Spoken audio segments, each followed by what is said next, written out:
I'm Molly Pesci, and this is Barnes & Noble Tagged. There's the spy thriller and the crime thriller, but it was 30 years ago when Robin Cook brought the medical thriller to the masses.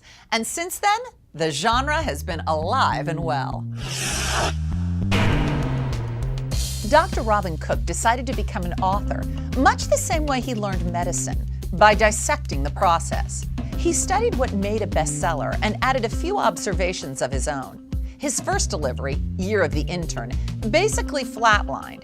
But after learning from his mistakes, his second book, Coma, became an instant bestseller and introduced the medical thriller to the masses. Now, 30 years and nearly as many books later, both his medical and writing career are alive and well. We are thrilled to say that this doctor is making a house call and is with us in the Barnes & Noble studio to tell us about his latest novel, Intervention. Robin Cook, you've been tagged. Thank you so much for being here. It's my pleasure. Well, I have to tell you that when we first heard that you were going to be on Tagged, my producer Lisa Nee and I were both saying that Coma was one of our first major page-turner novels that we had ever read. And it really was the start of the medical excitement genre. The medical thriller genre really started with Coma. And one of the other things that it did is that it showed that maybe the hospital and doctors weren't quite as good as they had been portrayed before Coma came out.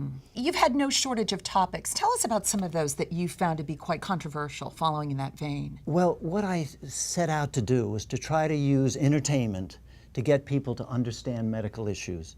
Medical issues that are very important to them, like stem cells, organs for transplantation. Every time I pick up a newspaper, I almost see an article that suggests to me that I should actually write another book with that being the subject matter so that people can really think about it. So tell us about Intervention.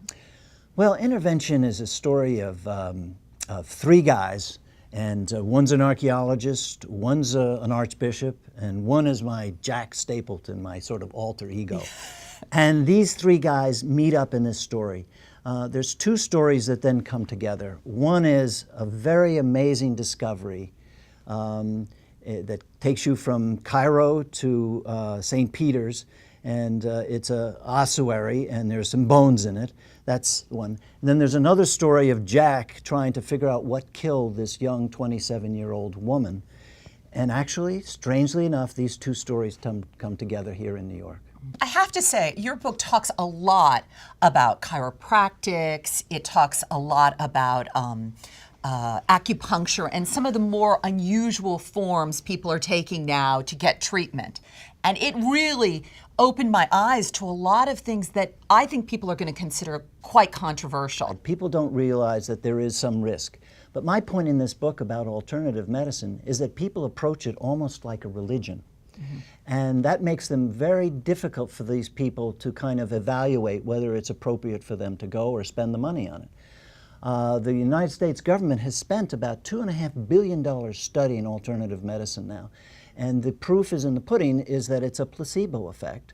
In other words, if you get benefits from going to an alternative medicine, it's invariably a placebo effect, which in a certain sense celebrates the power of the human mind. But alternative medicine doesn't cure anything. But my major point in this book is that if we're going to have some sort of universal medicine, at least on the horizon, we shouldn't be using public money to get placebo effect. Is there one person in government that you would like to have this book put in their hands to read? Let me tell you a secret. All right. Oh, I love secrets. When I leave here, and I go back to the publishing house, I'm going to hand sign 600 copies because Senator Orrin Hatch asked me if I would sign 600 copies so that he could give a copy of this book to every member of Congress. Thank you. And again, the book comes out this week. It's called Intervention, and what a pleasure to meet Robin Cook. Thank you, Molly. Here's a tagged close-up for those who worship meat but don't really know a porterhouse from a pound of chuck. Well, we've got the choice cut for you. The pictures and prose in this book will get your juices flowing while you learn a thing or two from the best butchers around. For anyone who ever wanted to know the difference between Porterhouse and Chateaubriand, the Lobel family of master butchers has all the answers in Lobel's Meat Bible. All you need to know about meat and poultry from America's master butchers. Covering every imaginable meat, beef, veal, pork, lamb, poultry, rabbit, and more, the Lobels share their extensive knowledge of the differing tastes, textures, flavors, fat contents, and uses for each cut of meat. The book features 32 luscious color photographs and more than 150 recipes for everything from true Texas chili or a Reuben sandwich to strip steak with oysters and Rockefeller butter and a killer veal scallopini. When it comes to meat, no one knows more than the Lobels. And that's our tagged close-up. Every week we tune into the buzz around the latest books, movies, and music. This week, my top tags will help you hang on to that sweet summer feeling. Crashing in as my number 5 tag is Smash Cut, from the masterful storyteller and best-selling author, Sandra Brown. This romantic thriller features a particularly memorable villain, sociopath Creighton Wheeler, who's obsessed with reenacting scenes from films like Strangers on a Train and Frenzy. Readers will be forever guessing who done it until the final smash cut. Zinging in at number 4 is Twang, the new album from George Strait. Living for the Night is one of the fastest rising singles of Strait's career, and the whole album, recorded at Strait's favorite Shrimp Boat Sound Studios in Key West, Florida, promises to be a big hit. Feeling its way to number 3 is Blind Man's Bluff by best-selling author Faye Kellerman. This is Kellerman's 18th novel to feature police detective Lieutenant Peter Decker.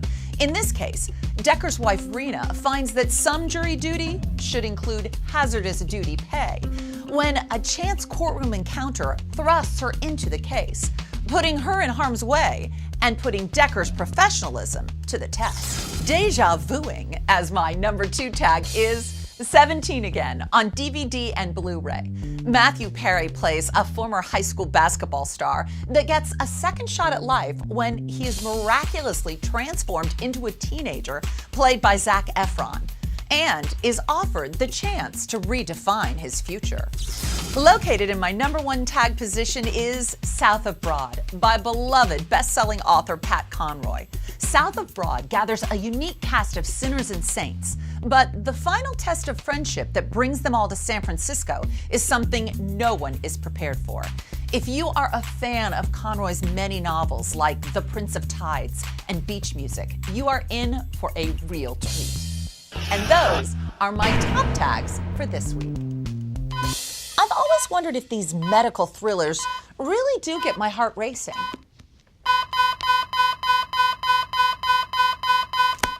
Yes, proof this will get your pulse pounding. See you next time on Barnes & Noble Tag.